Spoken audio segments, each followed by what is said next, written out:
Subotić je rođen u sremskom selu Dobrinci u noći između 29. i 30. januara 1817. godine. Njegov otac Joakim proveo je najveći deo svog života kao sveštenik u Dobrinačkoj crkvi, a majka Sara se bavila seoskim poslovima i vodila je brigu o odrastanju svojih sinova, Vasilija i Jovana.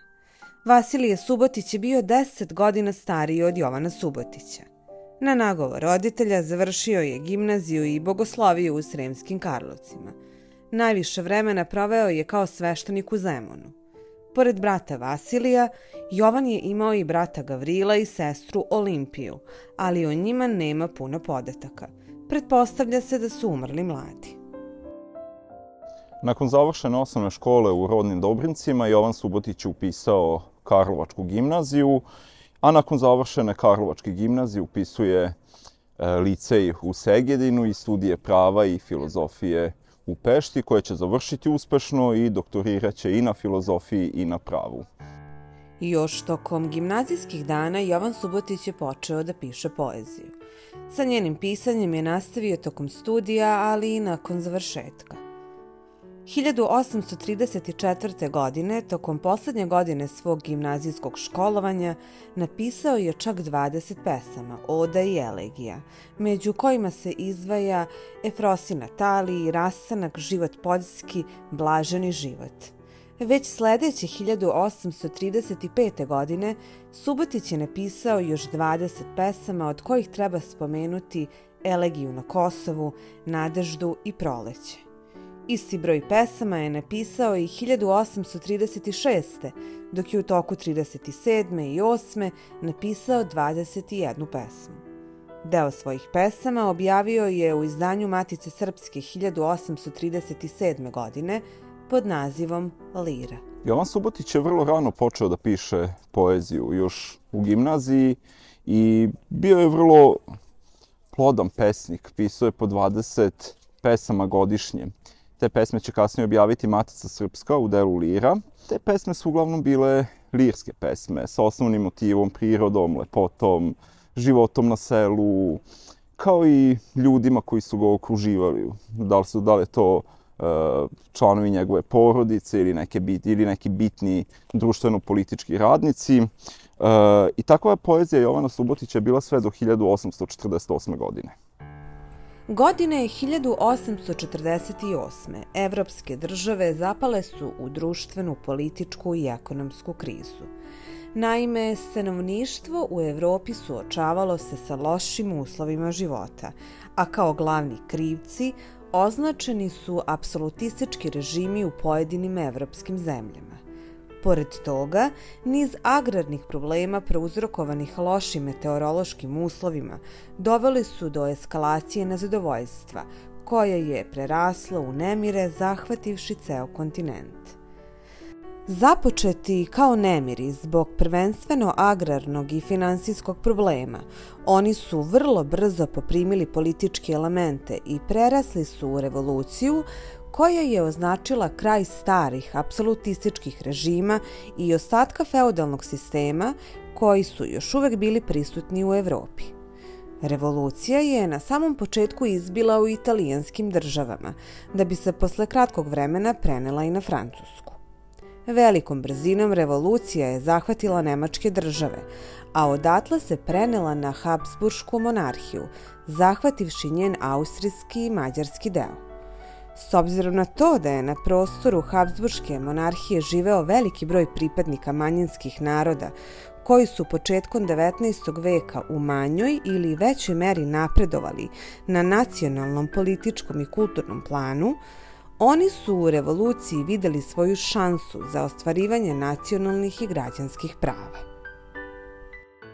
Uloga Jovana Subotića u revoluciji, koja je 1848. godine zahvatila veliki broj evropskih zemalja, bila je izuzetno velika. Jovan Subotić se u to vreme nalazio u Pešti i kada je 15. marta Pešta planula, Jovan Subotić je odmah uzeo učešća u toj revoluciji.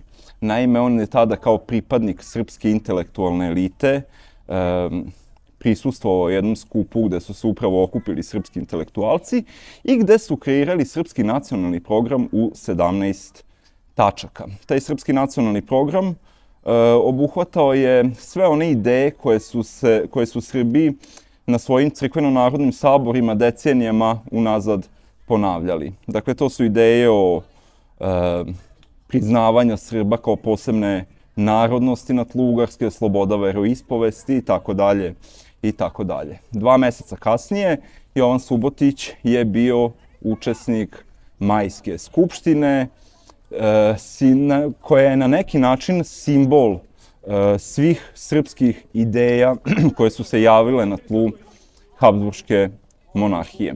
I u vreme izbijanja revolucije, otprilike u isto vreme, Jovan Subotić napušta one lirske motive koji su bili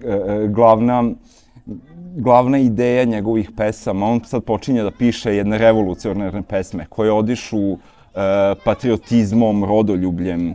U to vreme je napisao pesmu Čujte Srblji pa se svi odazovte. To je bila izuzetno revolucionarna pesma za ono vreme. Čak su i brojni srpski intelektualci onog vremena, poput Jakova Ignjatovića, to i priznali.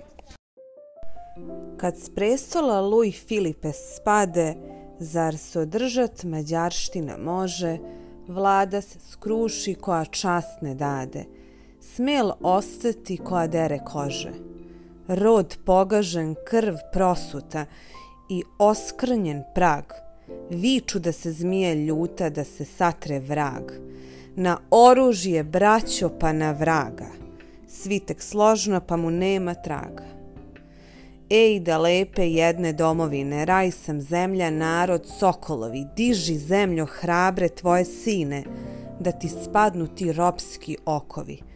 Graničarska Srbadio, počni igru ti, vi Slovenci i Rusnjaci priskočite svi, na oružje braćo pa na vraga, svitek složno pa mu nema traga.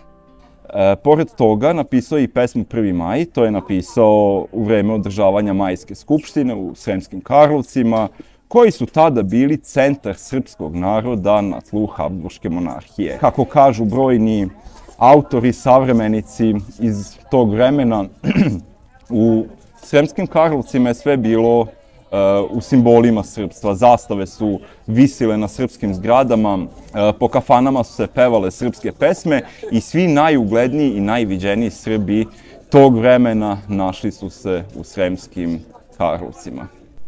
Kliče bela krušedalska vila, zove Srblje da pravicu traže, koju krvlju dedi im dobiše.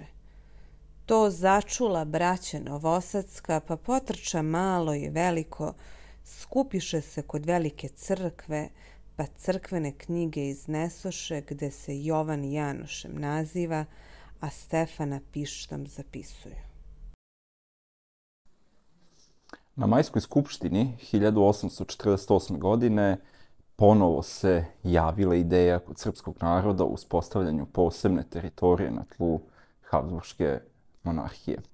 Jovan Subotić je nakon Majske skupštine bio učesnik Sveslovenskog kongresa u Pragu, gde je upravo te ideje koje su se javile na Majskoj skupštini želeo da proširi i među drugim narodima koji su živeli na tlu monarhije. Tako da je uloga Jovana Subotića u revoluciji 1848-49. godine zaista ogromna. On, iako nije učestvovao u samim borbama, u bitkama, on je imao jednu diplomatsku misiju u toj revoluciji. Dakle, bio je član brojnih srpskih delegacija koje su imale za cilj da upoznaju austrijsku vladu, dvor, samog cara sa idejama Srba koje su se javile i koje su definisane upravo na Majskoj skupštini. Ta revolucija 1848-49. je bila izuzetno značajna za srpski narod. Veliki broj Srba je stradao u tim sukobima. Novi Sad, gde se danas i nalazimo i gde snimamo ovo, je takođe stradao. Tako da Jovan Subotić je znao da podneo je veliku žrtvu u samoj revoluciji na taj način što je obilazio brojne istaknute zvaničnike monarhije i trudio se da upozna što veći broj ljudi sa srpskim pitanjem i srpskom idejom koja je kreirana na Majskoj skupštini. Majska skupština je jedan izuzetno značajan događaj u istoriji srpskog naroda, naročito u istoriji Srba koji su živeli na tlu Habsburške monarhije. Kao što je i ranije rečeno, ona je okupila veliki broj Srba, gotovo sve srpske intelektualce onog vremena i definisala je osnovna pitanja, nacionalna pitanja srpskog naroda u monarhiji, a pre svega ona pitanja koja su se ticale stvaranja posebne teritorije u okviru Habsburške monarhije. Jovan Subotić je odmah nakon Majske skupštine se uputio na Sveslovenski kongres u Pragu, gde je imao cilj da upozna i predstavnike ostalih naroda koji su živeli na tlu monarhije sa odlukama Majske skupštine. Jovan Subotić nije učestvovao u borbama koje su vođene 1848-49, ali je njegova uloga bila potpuno drugačija. Naime, on je, kako bi danas rekli, imao jednu diplomatsku misiju, odnosno upravo ideju da i najviše zvaničnike monarhije, dakle i care i ministre, upozna sa odlukama Majske skupštine, ali i predstavnike drugih manjinskih naroda koji su živeli na tlu Habsburške monarhije, a to su dakle bili Česi, Slovaci, Rusini, Hrvati, Rumuni itd.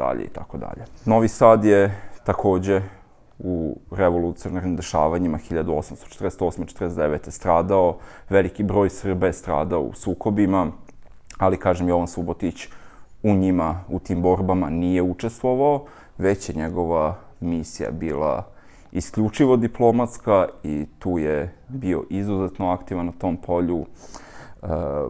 Proputovao je gotovo celu Habsburšku monarhiju i vrlo je zaslužan zapravo za to da se odluke Majske skupštine čuju i kod drugih naroda, a i kod najviših zvaničnika monarhije. Nakon ukidanja Bahovog apsolutizma 1860. ponovo se uspostavio politički život u Habsburškoj monarhiji i Jovan Subotić je odmah nakon ukidanja apsolutizma stupio u taj politički život. Postao je prvi podžupan Sremske županije, a nekoliko godina kasnije put ga je odveo u Zagreb. Tamo je postao prvi čovek Hrvatskog kazališta i poslanik na Hrvatskom saboru. Kao poslanik Hrvatskog sabora na toj funkciji će biti gotovo 2 decenije, odnosno bit će biran sve do svoje smrti 1886. godine. Pored toga, Jovan Subotić je nastavio da piše, doduše sad više ne poeziju, više pisao drame, koje je i emitovao u Hrvatskom kazalištu. Zatim je bio paralelno sa svojim političkim angažmanom na Hrvatskom saboru. Jovan Subotić je bio i redovan učesnik srpskih crkveno-narodnih sabora i to baš u vremenu kada je na tim saborima dolazilo do sukoba između liberala i konzervativaca. Jovan Subotić je pripadao liberalnoj struji. To su bili trenuci kada su se krupne promene događale u istoriji Habsburške monarhije, kada je 1867. uveden dualistički sistem, kada je monarhija promenila ime u Austro-Ugarska, a kada Srbi u tim trenucima nisu pokazivali jedinstvo u svom političkom delovanju. U tom sukobu između liberala i konzervativaca Jovan Subotić je zastupao liberalnu struju. Jovan Subotić je u početku tog političkog delovanja na srpskim crkvenim narodnim saborima išao zajedno sa svojim političkim gledištima, bio je veoma blizak Svetozaru Miletiću. Međutim, vrlo brzo će se između njih javiti sukob, tako da će Jovan Subotić će smatrati politiku Svetozara Miletića prevaziđenom, da nije doraslo trenucima i sve više je počeo da zastupa političko gledište o što bližoj saradnji između srpskog i hrvatskog naroda, odnosno smatrao je da će jedinstvo ta dva naroda koji govore praktično istim jezikom, imaju isto poreklo i tako dalje, da će moći lakše da se odupru svim pritiscima koji su dolazili od strane Bečkog dvora ili od strane nekih peštanskih zvaničnih krugova. Nakon završenih studija u Pešti, Jovan Subotić je ušao u srpski intelektualni krug. Vrata srpskog intelektualnog kruga u Pešti otvorio mu je Teodor Pavlović, koji je tada bio urednik Srpskog letopisa, odnosno časopisa koji je izdavala Matica Srpska. I za vrlo kratko vreme Jovan Subotić je stupio u kontakt i sa brojnim znamenitim Srbima onog vremena, u prvom redu i sa Savom Tekelijom i tako dalje. A već 1842. godine postao je urednik Srpskog letopisa. I to je bilo prvo Subotićevo uredništvo letopisa, nešto kasnije će uslediti drugo, ali šta je značajno za ovo prvo Subotićevo uredništvo? Značajno je po tome što je ono nastupilo u jednom prilično napetom vremenu, kada ugarsko plemstvo vrši sve veću mađarizaciju srpskog naroda na tlu monarhije. I u tim trenucima Subotić smatra da je potrebno promeniti koncept srpskog letopisa. Naime, u srpskom letopisu u tom periodu sve manje kreće da se piše o književnosti, a sve više se govori o istoriji. Donose se istorijski tekstovi, različite sadržine, a šta je bio cilj? Cilj toga je bio da se kroz te istorijske tekstove objedini srpski narod za vreme koje mu je predstojalo, a to je zapravo vreme revolucije, jer prosto se osjećalo da će nešto krupno da se dogodi u monarhiji, a to se i dogodilo prosto 6 godina kasnije. Kao urednik Srpskog letopisa, Subotić je ostao do 1847. godine, a onda se povukao. Jedno kratko vreme je bio profesor na univerzitetu u Pešti, a već sledeće godine talas revolucija je zahvatio Habsburšku monarhiju. Ovakav način Subotićevog uredništva nastao je kao posljedica sve izraženije mađarizacije, koja je bila izražena tokom 40. godina 19. veka. On je smatrao da časopis Matice Srpske treba da objedini srpski narod i da doprinese njihovom nacionalnom uzdizanju. U to vreme su se u svakom broju letopisa mogli pronaći istorijski tekstovi, ali i neka Subotićeva dela, kao što su ep Kralj Dečanski ili pesma Ja sam mlada Srpkinja. Odmah nakon revolucije 1848-49. godine, Subotić je ponovo postao urednik Srpskog letopisa 1850. i na tom položaju je ostao sve do 1853. godine. Međutim, ovo nije bio njegov poslednji susret sa Maticom Srpskom. Kada je Jovan Subotić postao predsjednik Matice Srpske 1868. godine, to vreme to su prve novosadske godine Matice Srpske. Naime, Matica Srpska je osnovana 1826. godine u Pešti, a 1864. godine je preseljena iz Pešte u Novi Sad, odnosno to je zapravo vreme kada Novi Sad postaje politički i kulturni centar srpskog naroda u Austro-Ugarskoj. 1868. kada je Jovan Subotić stupio na čelo Matice Srpske, suočio se sa nekoliko problema. Jedan je bio finansiranje same Matice Srpske, a drugi je bio prostorije u kojima se one nalaze, jer Matica Srpska nije imala svoje stalne prostorije u vreme kada je Jovan Subotić postao njen predsjednik. Nalazila se jedno kratko vreme u Platoneumu, a upravo u te 1868. njene prostorije su se nalazile u Dunavskoj ulici. Prostorije koje apsolutno nisu odgovarale značaju institucije kakva je Matica Srpska. Dakle, knjige su se čuvale po raznim podrumima, vinskim i tako dalje. Veliki broj značajnih dela, dokumenata se čuvao u podrumu Svetozara Miletića koji je tu i živao, i Jovan Subotić je želeo prosto da Matici Srpskoj obezbedi adekvatan prostor. Okupivši oko sebe imućne Novosađane, odlučeno je da se Matica Srpska preseli na glavni gradski trg u Novom Sadu, gde je ostala narednih nekoliko decenija. Pored toga, Jovan Subotić je uredio izgled Matice Srpske, nabavio je portrete brojnih znamenitih Srba, između ostalog i Savete Kelije, uredio je kabinet predsjednika, sekretara, prostorije Matice Srpske, a paralelno sa funkcijom predsjednika Matice Srpske on je bio na čelu Društva za Srpsko narodno pozorište i tu je također odigrao veliku ulogu. Jovan Subotić se ženio 2 puta. Prvi put 1841. sa Marijom Lazarević, ćerkom bogatog peštanskog trgovca Stefana, i sa njom je imao 4 ćerke: Jefimiju, Katarinu, Anu i Angelinu. Nažalost, samo je Jefimija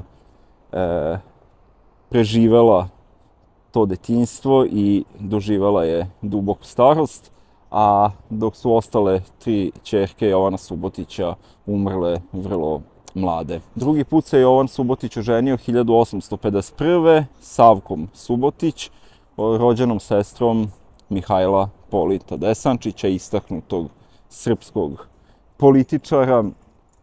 Sa njom je imao 7 dece: Dejana, Vidu, Ozrena, Branislava, Vojislava i Žarka Subotića. Ovom prilikom bi posebno napomenuo Vojislava Subotića, koji je bio značajan medicinski radnik, jedan od osnivača Medicinskog fakulteta u Beogradu i učesnik Velikog rata, gde se njegova medicinska znanja su svakako uticala na to da srpski sanitet bolje funkcioniše u Prvom svetskom ratu. Zatim Ozren Subotić, jedan od prvih putopisaca srpskih, i Dejan Subotić, koji je ostavio veliki trag u ruskoj vojsci, koji je gotovo ceo život proveo u Rusiji. Inače, interesantno je venčanje Savke Subotića i Jovana Subotića, koje je održano u Beču, dakle u vreme Bahovog apsolutizma, koje je organizovano po srpskim običajima i srpskoj tradiciji, a gde su prisustvovali brojni značajni ljudi onog vremena, pa jedan od njih bio je i Mihajlo Obrenović, koji je bio srpski knez od 1839. do 1842. a onda kasnije od 1860. pa sve do ubistva u Košutnjaku 1868. godine. Zdravstveno stanje Jovana Subotića, prouzrokovano srčanim problemima, se naglo pogoršalo. Iz Zagreba je krajem 1885. godine otišao u Karlovac kod ćerke Jefimije, a kad mu se zdravlje popravilo, početkom 86. otišao je u Zemun, gde je proveo poslednje dane svog života. Subotić je 16. januara 1886. godine preminuo u snu od srčanog udara. Smrt Jovana Subotića 1886. godine ostavila je veliki trag kod Srba, kako oni koji su živeli na tlu Austro-Ugarske, tako i oni koji su živeli na tlu Kraljevine Srbije. Srbi su smrću Jovana Subotića izgubili značajnog političkog i kulturnog radnika, a brojne znamenite ličnosti su došle tada u Zemun, posetile Zemun i odale posljednju poštu Jovanu Subotiću.